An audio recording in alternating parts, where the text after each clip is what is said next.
My name is Minh. I was from ACS Barker Road. During my upper secondary school years, my English grade were hovering around the B3, B4 zone. I was particularly having difficulties with the in your own words question, as I did not know what the question requirements were and how to structure my answer to get the full 2 marks. During secondary 4, I really wanted to go to ACJC, and I was fearful that my English grade would be the one that would pull me down. After some recommendation from my friend and going to the EduEdge website, I decided to enroll into EduEdge class. My first impression of the class was that it was extremely well organized.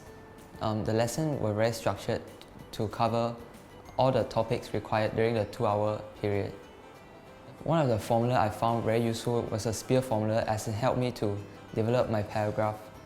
I also find the Passer-Edward thinking domain very useful to help me come up with more ideas and more topic of discussion for my essay.